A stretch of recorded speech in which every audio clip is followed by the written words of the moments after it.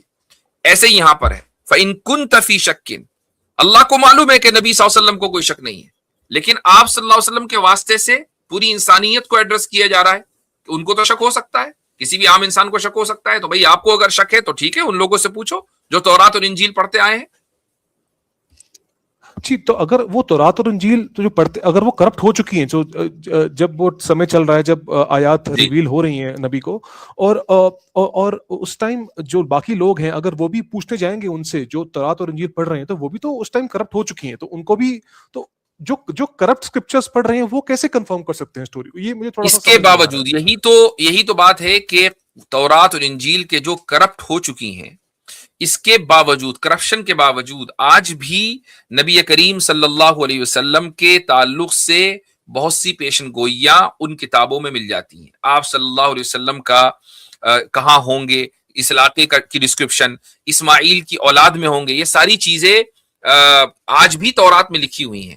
ایک کتاب ہے جو عربی میں ہے, لیکن آپ اگرچہ اس کتاب کو نہیں پڑھ پائیں گے ابھی, اس کتاب کا نام ہے کتاب النبوات, یہ ہے ابن تیمیہ رحمہ اللہ کی, یہ 2 والیوم میں کتاب ہے. اس کی دوسری والیوم میں تورات اور انجیل کے جو ریفرنسز دیے ہوئے ہیں وہ ایک نہیں ہے, 10 تقریباً 100-200 ریفرنسز ہیں کہ جس میں کلیئرلی آپ صلی اللہ علیہ وسلم کا ڈسکرپشن آج بھی لکھا ہوا ہے, کرپٹ ہونے کے باوجود.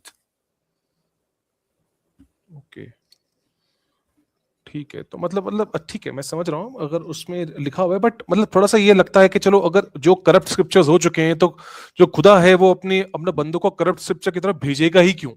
یہ دوسری بات یہ, دوسری ایک چیز یہ بھی ہے کہ یہ جو سورہ آپ نے بتائی ہے, سورہ یونس, اس میں تذکرہ کس چیز کا چل رہا ہے یہ بھی دیکھنا چاہیے, یعنی کیا پوچھنا ہے.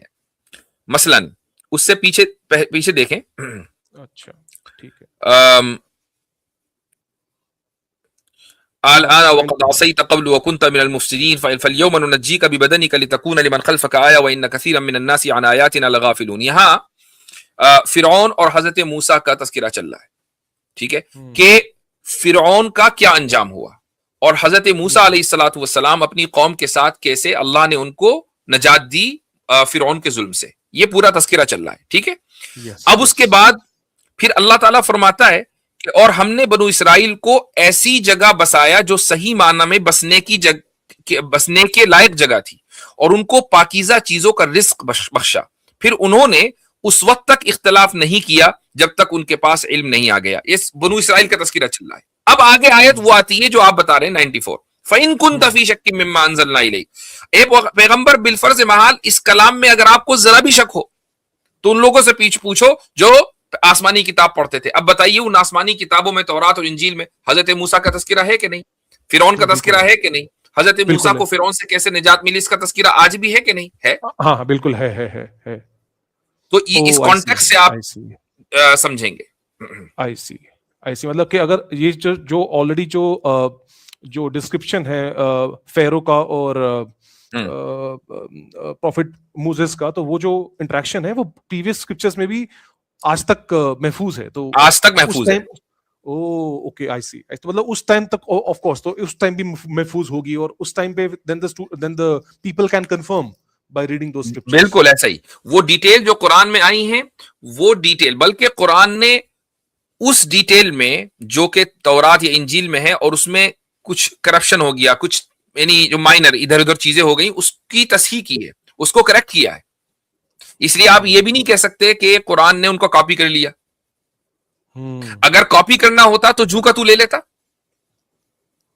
کریکشن نہیں کرتے, کریکشن نہ کرتا. مطلب کریکشن کرنا ایک کانشیس ڈیسیژن ہے اللہ تعالیٰ کا کہ بالکل آپ نے غلطی کی ہے, اس میں یہاں پہ آپ نے یہاں غلطی کی, آپ نے یہ اضافہ کر دیا. یعنی جہاں مثال کے طور پر ایک حدیث ہے, ان کا نام ہے یونس ابن, ابھی میرے حدیث وہ ذہن سے نکل گئی ہے, تو بہرحال ہاں یہ حضرت موسیٰ اور خضر علیہ الصلوۃ والسلام کا قصہ جو سورہ کہف میں آیا ہے، وہاں پر جو بنو اسرائیل تھے ان کے نزدیک موسیٰ سے مراد وہ موسیٰ نہیں ہے کہ جو حضرت جن کے اوپر تورات نازل ہوئی ہے، وہ دوسرے موسیٰ ہیں. لیکن قرآن نے کہا کہ نہیں، یہ وہی موسیٰ علیہ الصلوۃ والسلام ہے جن پر تورات نازل ہوئی ہے، اور اس کو حدیث نے کنفرم کیا ہے. تو دیکھیں اس غلطی کی اصلاح کی قرآن نے. اوکے آئی سی. مطلب جو چیزیں کرپٹ ہوتی چلی جا رہی ہیں، جو بیسک جو ڈاکٹرنل ایشوز ہیں ان کی کریکشن ہو رہی ہے، اور جو چیزیں ٹھیک ہیں ان کو لوگ کنفرم کر سکتے ہیں اپنے، ان کو لوگ کنفرم کر سکتے ہیں. یہ کریکشن کرنا اس بات کی دلیل ہے کہ کاپی پیسٹ نہیں ہے. آئی سی آئی سی. اور مفتی صاحب ایک اور بہت پاپولر ایک چیز چل رہی ہے آج کل، وہ ایک اسلامک ڈیلما کر کے ایک بہت ہی فیمس آج کل چلا ہوا ہے. جی اس کا وڈ کا، ہاں ڈیوڈ وڈ سے. کیونکہ مفتی صاحب میں تو انگلش میں مطلب بہت ساری ڈیبیٹس دیتے رہتا ہوں، تو that's why I keep a tab on all these things. تو اسلامک ڈیلما کر کے بہت فیمس وائرل ہو چکا ہے ابھی کافی ٹائم سے، اور یہ اس میں وہ ایک دلیل لی جاتی ہے کہ اگر قرآن مجید تورات اور انجیل کو کنفرم کرتے ہیں تو اٹس کنفرمنگ کرپٹڈ اسکرپچر، لیکن اگر کرپٹڈ اسکرپچر کو کنفرم کر رہے ہیں تو how can Quran be the truth. تو یہ تھوڑا سا اب اس ڈیلیما میں ایک چیز خود ہی انٹر کر دی جس نے ڈیلیما سمجھا ہے یا ڈیلیما کریٹ کیا ہے، وہ یہ کہ قرآن اس کرپٹڈ تورات اور انجیل کو ویریفائی کرتا ہے. یہ کہاں کر لکھا ہوا ہے؟ قرآن اوریجنل تورات اور انجیل کو ویریفائی کرتا ہے، کرپٹڈ کو نہیں کرتا. اور اس کی دلیل وہیں جہاں سے یہ ڈیلیما نکالتے ہیں، وہیں پر آپ تھوڑا سا پیچھے جائیں گے نا، وہیں پہ لکھا ہوا ہے کہ یہ وہ لوگ ہیں کہ جنہوں نے اپنے اوپر نازل ہونے والی وحی کو کرپٹ کر دیا. وہیں کرپشن کا ذکر ہے 2 آیت پیچھے سورہ مائدہ میں. سورہ مائدہ، ہاں سورہ مائدہ پہ یہ سورہ مائدہ میں آیا نمبر 68 میں وہ بولتے ہیں کہ دیکھو گاڈ تو بول رہے ہیں کہ you have nothing to stand on if you don't جج by the gospel. So indirectly رک جائیے، ابھی وہاں بھی چلتے ہیں. سورہ مائدہ میں آپ کو دکھاتا ہوں، جسٹ اے سیکنڈ. آیا نمبر 66 بتائے نا آپ نے؟ 68. اوکے.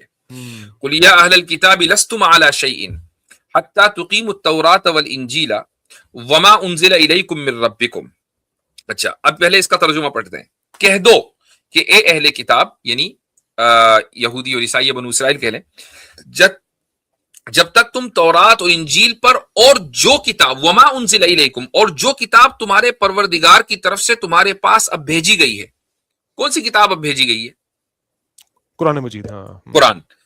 اس کی پوری پابندی نہیں کرو گے، تمہاری کوئی بنیاد نہیں ہوگی کہ جس پر تم کھڑے ہو سکو. اب دیکھیں تورات میں توحید کا ذکر ہے کہ نہیں؟ ہے، بالکل ہے. ٹھیک. انجیل میں توحید کا ذکر ہے؟ انجیل میں کلیئرلی ٹرینیٹی کا ذکر نہیں ہے، آئیڈل ورشپنگ کا ذکر نہیں ہے. ہاں ٹرینیٹی تو ہاں کلیئرلی، ان فیکٹ ٹرینیٹی تھوڑا سا لیٹر ایڈیشن تھا. I can understand later edition تھا. اس کا مطلب بنیادی طور پر انجیل میں توحید کا ذکر ہے، اس کو مینیپولیٹ کر کے ٹرینیٹی میں کر دیا. آئی سی. اوکے. آئیڈل ورشپنگ کہیں نہیں ہے. نہیں ہے. نہیں. اور اس کے بعد اب جو کتاب تم پر نازل ہوئی ہے یعنی قرآن، اس میں بھی توحید کا ذکر ہے. لستم علی شیء، اگر تم ان تینوں کے جو کامن ڈینومینیٹر ہے توحید، اس پر عمل نہیں کرو گے تو تمہاری کوئی بنیاد نہیں. بنیادی ہماری توحید ہے. لستم علی شیء کا مطلب تمہارا کوئی بیس نہیں ہے. ہمارا بیس کیا ہے؟ توحید. اوکے. آئی سی. انجیل میں حضرت باقاعدہ کلیئر ورسز ملتی ہے جس میں جیسس خود کہہ رہے ہیں کہ میں ابھی اس پتا کے پاس نہیں گیا جو تمہارا بھی اور میرا بھی، ہم سب کا ایشور. بالکل ایسا کلیئرلی ملتا ہے. اچھا تو مطلب یہاں پہ تھوڑی سی مطلب مس انڈرسٹینڈنگ کریٹ ہو جاتی ہے. کریٹ انہوں نے کی ہے. بالکل. آئی سی. اوکے. تھینک یو مفتی صاحب، تھینک یو سو مچ. یہ کافی یہی ہم کو لگتا ہے کہ ہم تو ڈیبیٹس دیکھ رہے ہیں دور سے، تو we have to listen to all the sides. We can't just go by one side here because we have to have balanced view. Thank you so much for your clarification مفتی صاحب. Thank you so much. چلے شکریہ بہت. Okay.